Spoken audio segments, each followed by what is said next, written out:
Espace TV, le 22h.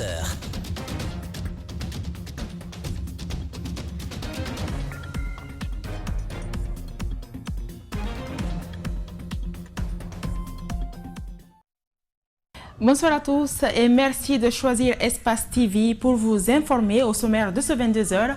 L'ambassadeur de l'Arabie Saoudite est en séjour en Guinée. Sa visite entre dans le cadre de la finalisation du projet de rénovation, d'extension et d'équipement de l'hôpital national d'Onka. La reconstruction des marchés, la gouverneure de la ville de Conakry en fait sa priorité. Des entreprises s'engagent aussi à accompagner Mahawasila dans cet élan de développement. C'est le cas de Cimaf Guinée qui a donné 40 tonnes de ciment pour le projet de reconstruction du marché de Bonfi. Dans le grand angle ce mardi, nous irons à la rencontre d'une jeune dame amoureuse de la terre. Elle pratique l'agriculture à Kindia. Son nom, Salimata Koli. Elle est diplômée et a choisi le ranch de Kondea pour vivre sa passion. Mamadou Boulere Diallo et Djibril Kabak Kamara nous conduisent jusqu'à elle ce soir. Restez avec nous. Le développement, c'est dans un instant.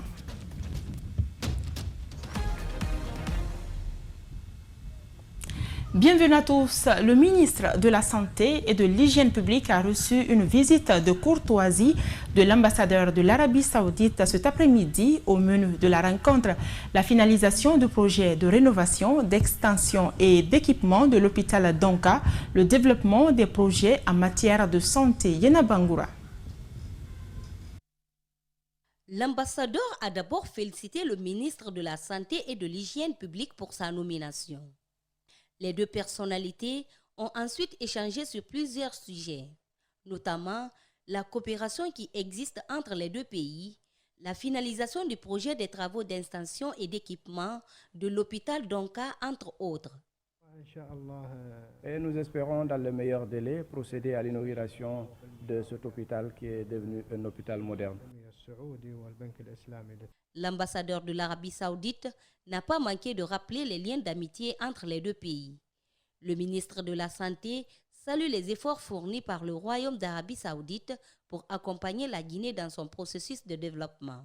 Et aujourd'hui, au moment où nous nous engageons dans cette transition qui se veut être une œuvre de refondation de la Guinée, au nom du peuple et du gouvernement du Royaume d'Arabie Saoudite, l'ambassadeur est ici pour exprimer son accompagnement et son soutien. Au cours de ces échanges, des projets futurs allant dans le cadre de la redynamisation du secteur de la santé ont été abordés. L'ambassadeur m'a aussi informé du souhait de la fondation du roi Salman bin Abdulaziz, qui est une fondation qui agit dans le domaine de l'aide humanitaire, de pouvoir dépêcher en Guinée un programme de coopération technique en matière de soins médicaux afin de pouvoir amener des spécialistes de haut niveau qui permettront d'accompagner nos équipes médicales ici pour prendre en charge des cas médico-chirurgicaux compliqués. Le Royaume d'Arabie Saoudite compte également accompagner la Guinée pour la construction d'un hôpital moderne dédié aux couples mères et enfants.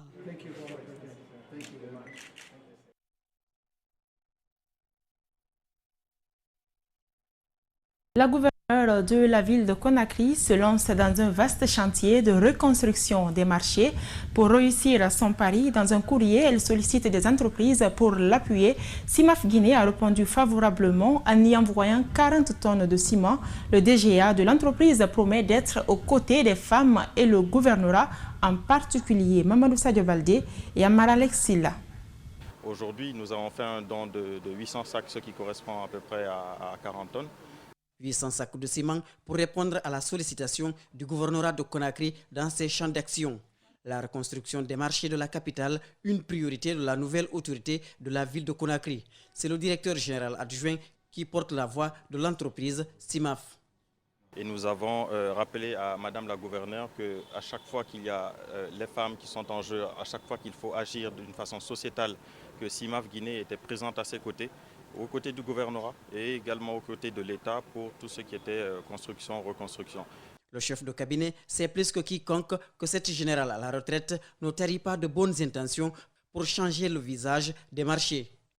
Et toute chose pour dire que Madame la gouverneure, depuis sa prise de fonction, a engagé une vaste action de plaidoyer à l'endroit des opérateurs économiques de la place pour qu'ils contribuent à la réalisation des projets prioritaires de Madame la gouverneure. Les entreprises ont la latitude d'apporter l'aide qu'elles ont apportée de leurs mains. Un choix que le chef de cabinet applaudit au nom des femmes qui sont exposées à toutes les intempéries dans les marchés. Pour apporter qui des matériaux de construction, qui des fers à béton, qui des sacs de ciment pour contribuer à ces projets qui sont orientés en faveur des femmes. En l'occurrence, le marché de Bonfi et d'autres marchés encore que nous avons en vue pourraient bénéficier de l'appui du gouvernorat à travers les dons qu'il a reçus à travers ses opérateurs économiques. Le marché de Bonfi est le premier concerné par cette opération. Le succès de ce projet servira de pilote pour le reste des marchés de la capitale.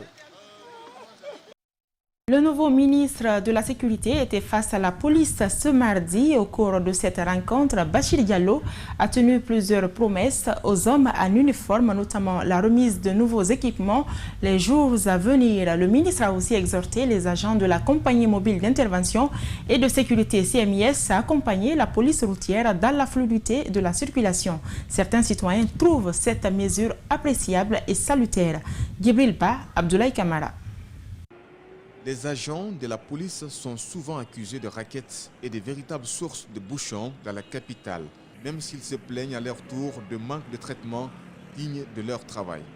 Après donc cette rencontre, plusieurs citoyens ont réagi face aux nouvelles mesures imposées. On a trop de problèmes avec les policiers. Surtout, ils nous traquent partout. Parce que si c'est respectueux, c'est moins de l'embouteillage. Et puis, les usagers aussi seront à l'aise. Favoriser la liberté de circuler est l'un des objectifs de cette rencontre entre le nouveau ministre de la Sécurité et la police nationale. Il ordonne à la CMIS de se joindre à la police routière pour rendre fluide la circulation et arrêter certaines bavures dont sont victimes la population. On va vous solliciter pour régler cette question qui empêche même nos familles et tous les citoyens, tous les usagers de la route, d'en faire usage avec beaucoup plus de liberté de circuler. Pour faciliter cette mission, le ministre de la Sécurité a évoqué l'aide que le CNRD envisage pour doter la police. Il reste par ailleurs méfiant sur certaines promesses. Bachir Diallo dévoile néanmoins que ces hommes en uniforme auront des tenues aux frais du gouvernement. Un policier bien habillé, c'est l'image de la police, c'est l'image de la nation. Autant que les civils ont leurs droits et devoirs, les policiers en ont de même, celui d'être bien traités, a réaffirmé le nouveau ministre de la Sécurité. Il soutient que 4 tenues seront délivrées pour les agents de police. Ils seront en possession des 2 premières. En attendant, les 2 autres seront en réserve. Les institutions de recherche et les centres de documentation manquent d'infrastructures, de personnel qualifié et d'équipements. C'est le constat fait par la ministre de l'Enseignement supérieur et de la Recherche scientifique de l'innovation. C'était au cours d'une visite sur 5 sites de la capitale ce mardi. Diaka Sidibé promet de s'impliquer personnellement, surtout que certains dossiers sont dans le plan d'action du département pour 2022. Alceni Bari, Yacouba Traoré était sur ses pas. Première étape de cette visite, le Centre d'études et de documentation universitaire, scientifique et technique. Ici, la ministre de l'Enseignement supérieur, de la Recherche scientifique et de l'innovation est venue s'enquérir des réalités de ce département. Le local, la formation du personnel font défaut. Nous voulons passer au numérique. Vous savez, les centres de documentation à l'heure actuelle, pour être opérationnels, efficaces, doivent passer au numérique. Or, passer au numérique suppose que l'on ait des moyens. D'abord, une connexion fiable. Ensuite, c'est à lire là, au SENDID, au MAB et au CERESCOR, où les difficultés sont presque les mêmes.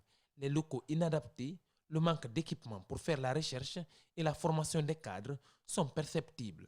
Notre cadre de vie, notre cadre de travail ne convient pas en fait à l'effectif des chercheurs que je dirige. Dans le cadre de l'équipement, on fait venir quelques équipements, mais on n'a pas où les placer. C'est ce qui nous a même poussé à trouver un local ailleurs, pour un privé, que nous allons louer par mois.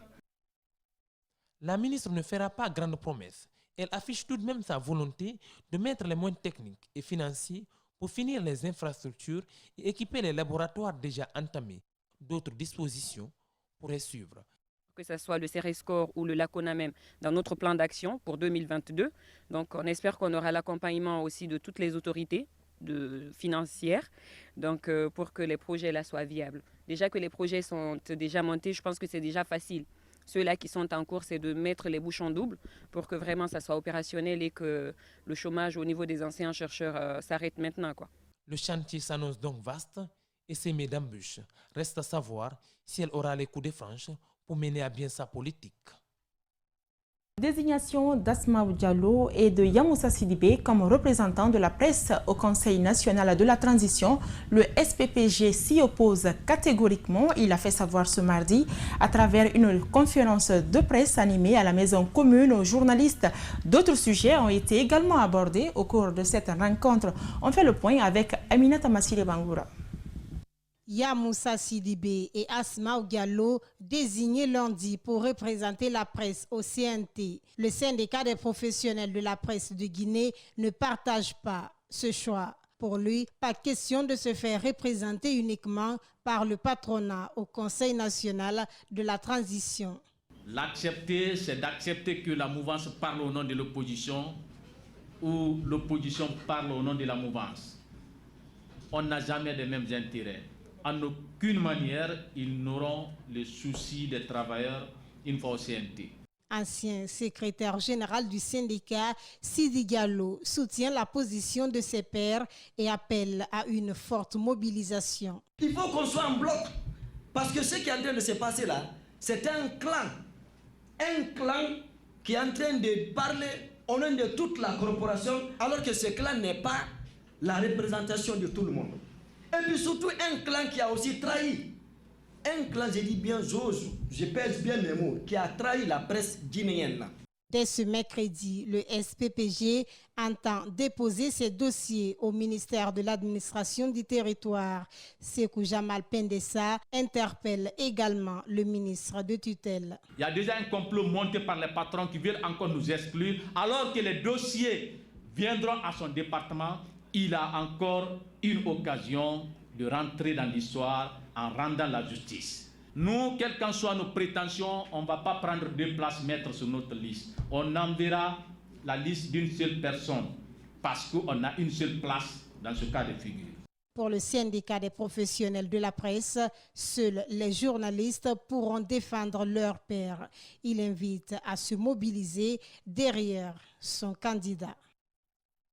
Pas d'entente entre les organisations de défense des droits de l'homme concernant leurs représentants au Conseil national de transition. Les 2 personnes désignées pour représenter la corporation au CNT ne font pas l'unanimité. Certaines associations crient à la non-inclusivité du vote et demandent à ce que la procédure dictée par le ministère en charge de l'administration du territoire soit appliquée pour éviter tout malentendu. André Mossier-Milimono, Ibrahima Sori 5 Souma pour les détails. Ils sont 2 activistes désignés à l'issue d'un vote pour représenter les organisations de défense des droits de l'homme au CNT. Certaines organisations n'approuvent pas cette désignation. Ils parlent d'exclusion. Les organisations de défense des droits de l'homme devaient être le bel exemple. Malheureusement, cette occasion a montré que non seulement il y a, comme on appelle, une grande division. Hier, il y a eu semblant d'élection. Malheureusement, ça ne requiert pas un large consensus des organisations de défense des droits de l'homme et c'est dommage.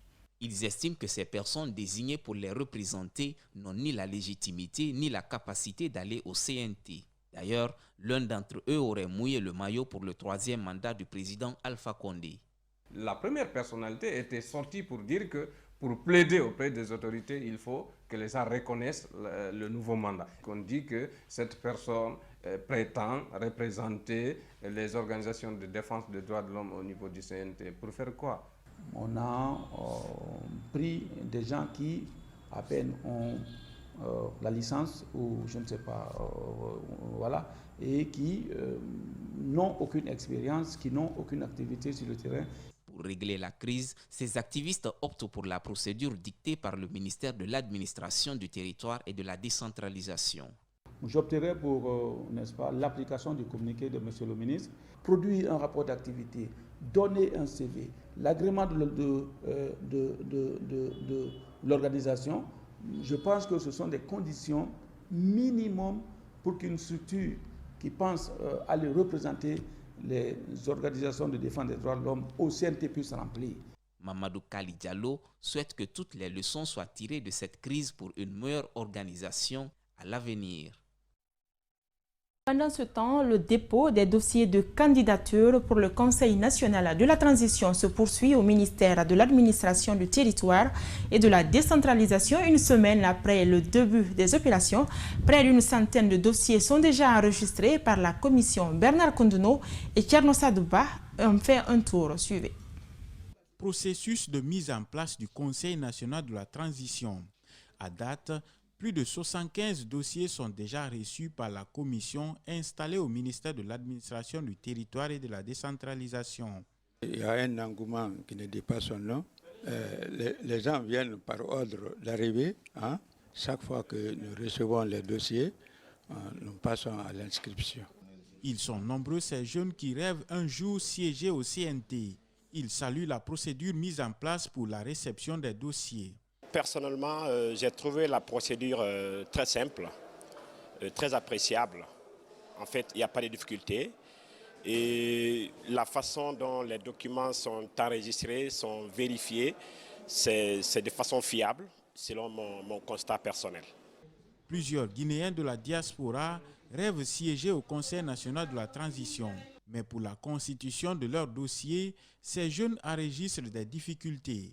J'ai trouvé la procédure simple, mais seulement par rapport à nous, la diaspora, les documents qu'ils demandent, on se demande s'il faut chercher ça là-bas ou il faut chercher ça ici. En fait, comme le casier judiciaire, je trouve que quand on doit avoir le casier judiciaire d'un pays où on vit, je crois que c'est plus logique. Parce que je vis à Bruxelles, normalement je dois avoir le casier judiciaire bruxellois. Ça serait bizarre que je vienne chercher ça à Conakry. Après la réception des dossiers au secrétariat central du ministère de l'Administration du Territoire et de la Décentralisation, une commission de centralisation est aussi installée au sein du département pour la finalisation de l'enregistrement des candidats. On change de registre, le tabagisme continue de baisser. C'est ce qu'indique un rapport de l'OMS ce mardi. Malgré cette baisse, beaucoup d'efforts restent à fournir pour atteindre 1,27 milliard en 2025. En Guinée, les jeunes tentent de sortir du phénomène, mais l'addiction au tabac semble pour certains très forte. Mariam Fodé Camara, Amara Lexila. La cigarette, ça noie sur le cœur et le poumon. La cigarette utilise 0,5% de la vie de l'homme. La cigarette, un mal qui produit des effets négatifs chez les fumeurs. Les méfaits de la cigarette poussent plusieurs jeunes vers le chemin de l'abandon. On dit que la dose c'est d'abord un but dangereux pour la santé. Donc quand si tu as envie de la santé, donc tu laisses la cigarette. Donc c'est pourquoi j'ai laissé la cigarette. Les symptômes de la cigarette, déjà le visage, tout, mes lèvres, tu vois, avec tout ça. Et quand je dors encore le matin, quand je me réveille, c'est que tout ce qu'ils m'ont dit sur la cigarette, quoi, comme côté avantage, j'ai vu que c'est le cas contraire. La cigarette n'a pas d'avantage, que des inconvénients. Donc c'est le bon moment, il faut que je me retire là-dedans. Cet autre jeune a décidé de ne plus fumer et de rompre avec ses amis fumeurs pour ne pas retomber dans le vice. Ça n'a pas été facile d'arrêter de fumer. Bon, maintenant, finalement, j'ai arrêté même de fréquenter les amis qui fumaient. Là, maintenant, je suis en solo, je suis seul, j'ai arrêté de fumer, donc je suis dans mon coin au calme, quoi. Selon le 4e rapport de l'OMS sur les tendances mondiales en matière de tabac, le nombre de consommateurs continue de diminuer. Il passe de 1,32 milliard en 2015 à 1,30 milliard en 2020. Ce nombre devrait diminuer pour atteindre 1,27 milliard en 2025. Le même rapport indique que 22,3% de la population mondiale a consommé en 2020 du tabac, soit 36,7% des hommes et 7,8% des femmes. Environ 38 millions d'enfants âgés de 13 à 15 ans consomment actuellement du tabac, soit 13 millions de filles et 25 millions de garçons. L'objectif est de parvenir à 0 enfant consommateur de tabac. La fièvre typhoïde, une infection potentiellement mortelle causée par des bactéries. Elle se propage habituellement par l'eau ou les aliments contaminés en Guinée. 6 patients sur 10 sont diagnostiqués positifs par jour à cette maladie. Comment la traiter et quels sont les moyens de prévention? La réponse, c'est dans ce élément de reportage signé Antoinette Dédé-Onivogui. Après le paludisme, la fièvre typhoïde est une des maladies tropicales qui font des ravages en Guinée. Elle se propage habituellement par l'eau ou les aliments contaminés. Les symptômes sont entre autres la fièvre prolongée, la fatigue, les céphalées, la nausée, des douleurs abdominales, constipation ou diarrhée. Pour éviter la maladie, il faut de l'hygiène alimentaire, l'hygiène corporelle, surtout les mains. Parce que les complications sont très sévères. Si rien n'est fait, ça peut conduire l'intéressé vers la mort. Certains patients font recours à la médecine traditionnelle, ce qui est fortement déconseillé par le médecin. Cela n'est pas conseillé du tout. Il faut toujours aller dans un centre moderne. Alors, si vous allez chez les tradithérapeutes, ils ne sauront pas la différence entre fièvre typhoïde et le palu. C'est là-bas où le malade va trouver sa complication. Par ailleurs, il estime que des gestes simples peuvent changer les données, d'où ses conseils. Vous ne pouvez pas prendre votre repas sans laver les mains, et vraiment quotidiennement. Et protéger les aliments contre les poussières, contre les mouches qui font la dissémination des salmonelles typhiques. Alors que cette maladie ravage comme le paludisme. Il est autour de nous et on l'attrape très facilement. Le risque est plus élevé chez les populations n'ayant pas accès à l'eau potable et à des services d'assainissement suffisants. Les communautés pauvres et les groupes vulnérables dont les enfants sont encore plus exposés au risque, ce qui interpelle le ministère de tutelle à plus de responsabilités. À Zérékoré, sur initiative du gouvernement guinéen, avec le soutien du Programme des Nations Unies pour le développement, la formation de 50 acteurs locaux œuvrant dans la promotion de la paix, les participants pendant 3 jours ont été outillés sur les mécanismes de prévention et gestion des conflits, mais aussi la vulgarisation de la résolution 1325 du Conseil de sécurité des Nations Unies. Moïse Bitialama pour le compte-rendu. Ces acteurs de la paix sont venus des 6 préfectures de la région administrative des Zérékoré pour suivre cette formation sur la prévention et la gestion des conflits. Pour les initiateurs, la résolution de 1325 du Conseil de sécurité des Nations Unies doit être mise en application. Cette activité s'inscrit dans le cadre de la mise en œuvre du projet d'appui à la redynamisation des synergies des acteurs de paix en Guinée forestière. Et au sein de ce projet, nous avons une activité portant sur la vulgarisation de la résolution 1325. Cette résolution 1325 du système de sécurité recommande l'implication des femmes en tant qu'actrices de paix, de prévention, d'alerte précoce en matière de résolution des conflits. Le représentant du gouverneur de la région a salué l'initiative et surtout l'implication des femmes pour l'instauration de la paix dans la région. L'organisation de cet atelier nous réconforte dans la mesure où il concerne l'implication des femmes dans les prises de décision. Nous savons ce que la femme joue comme rôle dans le maintien de la paix, dans la consolidation de la paix, dans même la promotion de la paix. Les participants pendant cette formation ont été largement outillés pour prévenir et gérer d'éventuels conflits qui pourraient surgir. Ils s'en félicitent. Nous, en tant que leaders, nous nous engageons vraiment à prévenir les conflits dans nos localités respectives. Et nous prenons la paix. Sans la paix, nous ne pouvons rien. Donc nous, les femmes, nous nous engageons vraiment à nous impliquer dans tout ce qui peut contribuer au développement de nos localités et dans le cadre de la paix. Zérékoré a connu ces dernières années des soubresauts politiques et communautaires qui ont coûté la vie à des dizaines de personnes. Le maintien de la stabilité dans la région au lendemain de ces moments tragiques demeure fondamental. Le journal se poursuit, à présent notre angle.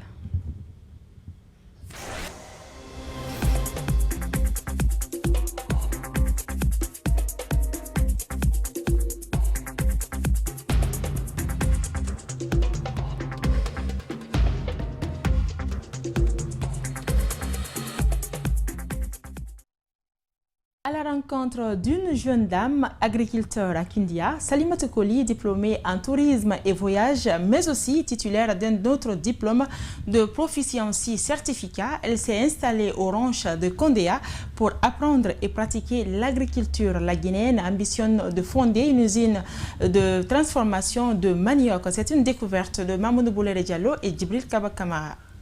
Cette jeune dame n'a pas de temps à perdre. Tôt le matin, avec son ami Ousmane, ils sont dans la restauration. Mais dans sa tête, elle sait que cette activité ne suffit pas pour vivre à Kondéa où les visiteurs se font rares. Le repas terminé, Salimatou s'échange en prenant le chemin de son champ. Tous les matins, je prends ce chemin pour aller dans ma plantation. Actuellement, je suis en phase d'essai. Donc, quand je pars le matin, c'est d'abord l'observation et il y a des personnes qui me donnent des cours, on va dire comme ça, qui me forment. Donc, je vais pour ma formation et en même temps, je suis ce que j'ai déjà cultivé. Et en parlant de culture, j'ai cultivé le piment, je me suis mise un peu dans le manioc, le gingembre, je fais un peu de tout. Et après la phase d'essai, je vais me spécialiser dans quelque chose de précis. C'est spécialisé car cette dame est venue de loin. Originaire d'Nzérékoré, Salimatou a traversé des kilomètres pour s'installer à Kindia. Je suis née en Côte d'Ivoire. Voilà. Et donc après le bac, je suis allée au Ghana, j'ai continué mes études là-bas, j'ai fait l'anglais.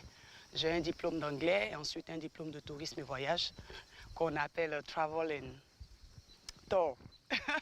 Voilà. Et donc après, je suis venue en Guinée, je me suis spécialisée dans la restauration. Mais il se trouve que j'ai une passion pour l'agriculture. Et donc, j'ai été attirée ici par une très bonne amie que j'ai formée en confection de jus.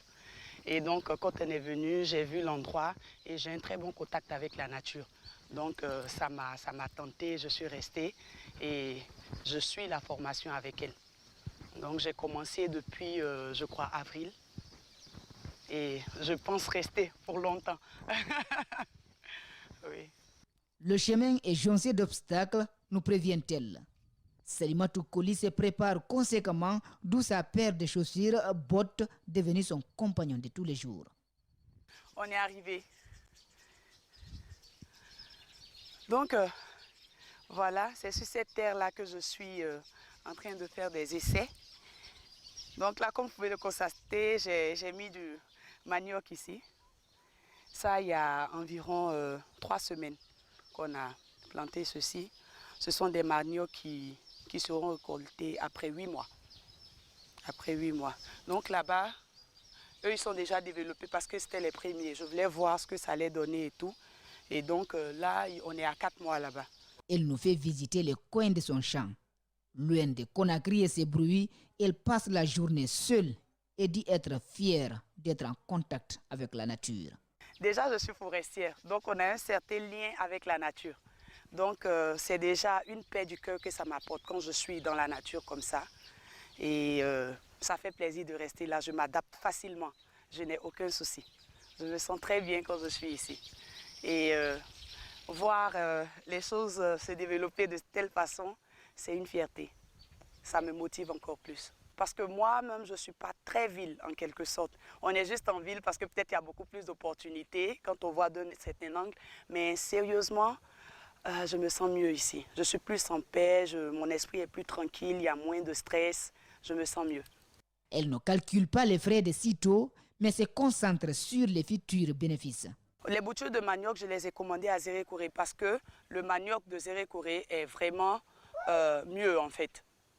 En termes de cuisson, de grosseur et tout, le manioc de Zérékoré est vraiment meilleur si je me permets. Donc j'ai commandé là-bas et donc j'ai essayé ici. Comme j'ai dit, ça c'était la phase d'essai et je vois que c'est en train de bien se développer. Après 3 mois, j'ai même retiré pour voir ce qu'il y avait en bas.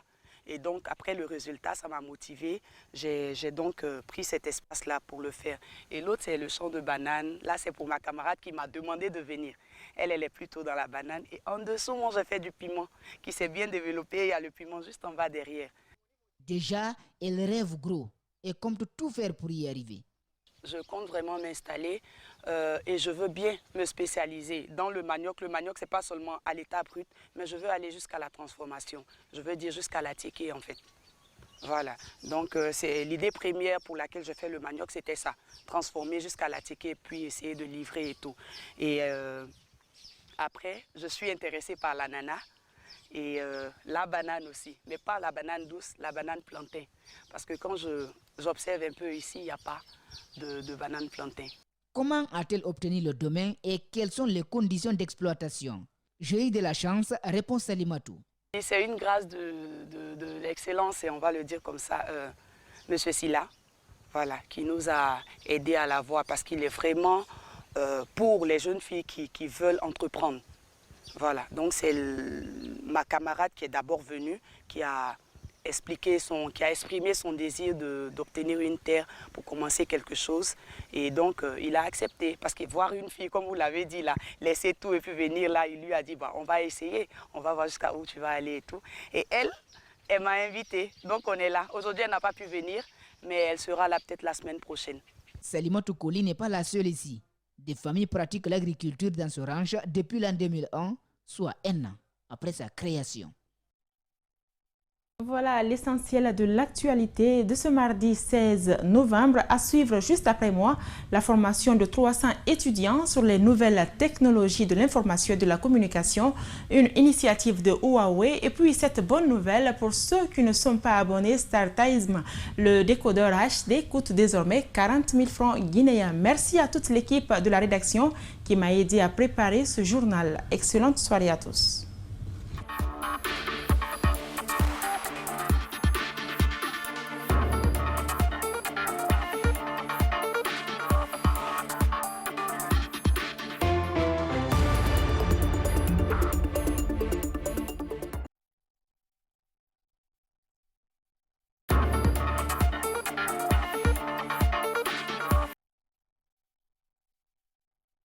Avec l'évolution des antiques, les jeunes sont appelés à maîtriser la technologie dans toutes ses facettes. Pour ce faire, la société Huawei vient vers ces 300 jeunes pour les initier et renforcer leurs capacités dans le domaine de la technologie. Durant une semaine, cette 3e édition du programme Graines de l'avenir se passera comme suit. Après la première phase, il y aura une évaluation. Donc 30 parmi les 300 seront retenus pour une formation approfondie pour la seconde phase. Dans la seconde phase, on va les enseigner avec les connaissances, les esprits plus approfondis dans le domaine de Datacom, de réseau et IP, pour les préparer pour leur future carrière professionnelle. Sur les 300 talents, seulement 10 lauréats seront retenus à l'issue d'un concours organisé à cet effet.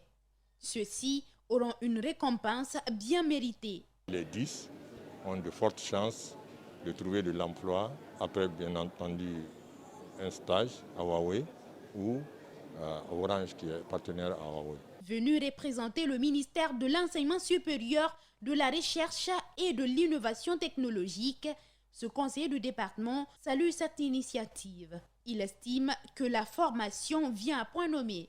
Au nom de Madame la ministre de l'Enseignement supérieur et de la Recherche scientifique, Dr Diaka Sidibé, nous remercions la société Huawei et ses partenaires qui ne cessent d'apporter leur grande contribution à l'émancipation de la jeunesse guinéenne. Parce que qui parle d'une jeunesse mal formée, elle n'aura pas d'emploi et ça crée une bombe vraiment pour le pays. Cette formation vise à encourager et à projeter les jeunes talents dans le futur. Et ce qui n'est pas occulté, les finalistes se verront offrir des opportunités d'embauche. Bonne nouvelle pour ceux qui ne sont pas encore parmi les abonnés de StarTimes. Le distributeur a lancé ce lundi une nouvelle campagne de promotion. Il s'agit en effet d'un nouveau produit, son décodeur HD qui ne vous coûte désormais que 40 000 francs guinéens. L'objectif selon Star Times est de permettre à tous les pays africains d'accéder au meilleur de la télévision numérique. À travers ce système, le client peut soit payer son abonnement par jour, par semaine ou par mois pour obtenir une économie maximale sur le coût de réabonnement. Passez Noël avec la nouvelle chaîne Afro Novelas. Avec cette promo Noël, plusieurs surprises sont réservées aux clients, notamment des cadeaux. Elle présente aussi des offres, produits et contenus. Les abonnés du Poké Smart basique peuvent recharger 30 000 guinéens francs de plus et bénéficier un mois du Poké 140 000 guinéens francs. Oui, c'est-à-dire recharger juste 100 000 guinéens francs et bénéficier du Poké classique super de 140 000 guinéens francs. Pour toucher un grand nombre d'utilisateurs, de nouvelles séries seront diffusées sur la chaîne Star Times Novelas. Nous avons La Fille du Général. La Fille du Général, c'est une série jouée par l'actrice Angèle Noxine en exclusivité sur Star Times.